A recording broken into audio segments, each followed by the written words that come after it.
أهلا بيكم في أول حلقات موليز ليست. هي أول وأهم وأصعب حلقة بالنسبة لي أنا شخصيا، لأن في الحلقة دي هعمل ريفيو لواحد أنا بعتبره بالنسبة لي من أحد أهم الملهمين ليا لدخول مجال تدريب الكلاب. هنعمل ريفيو لصفحات محمود وكوفو وكابتن محمود عاطف. علاقة كابتن محمود عاطف بكلب كوفو كانت من أحد أهم الحاجات الملهمة ليا لدخول مجال تدريب الكلاب. في موليز ليست هنسأل سؤال في نهاية كل حلقة، وهو هل هستأمن المدرب ده على مولي ولا لا؟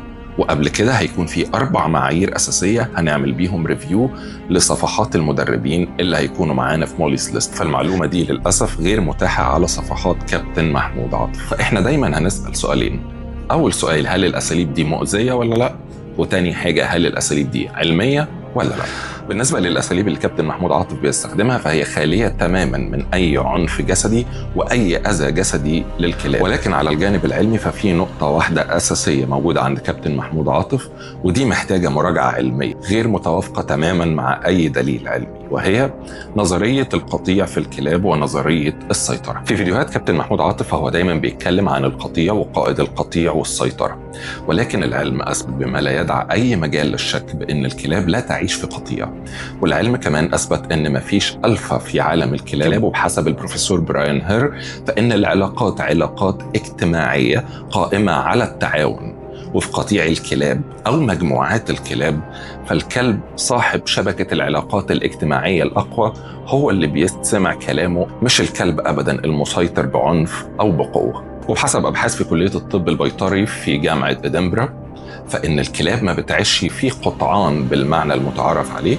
ولكنها بتعيش في مجموعات صغيرة. المجموعات دي مجموعات تعاونية ما فيش فيها أي سلطة هرمية ولا أي قهر ولا أي سيطرة. خبرة كابتن محمود عاطف تمتد لسنين طويلة جدا، وبيمتاز عن أي مدرب تاني في قدرته على تدريب الكلاب على المشي أوف ليش، وده يمكن شفناه في كوفو الأسطورة الله يرحمه، وحاليا بنشوفه مع كوفو جونيور وبنشوفه مع كابتن محمود عاطف في كلاب تانية كتير. في بعض الفيديوهات الأخيرة لكابتن محمود عاطف فهو لسه متمسك بنظرية القطيع ونظرية السيطرة وفرض الشخصية والألفا. نيجي بقى لأهم سؤال بالنسبة لي أنا شخصيا، هل أستأمن كابتن محمود عاطف على مولي؟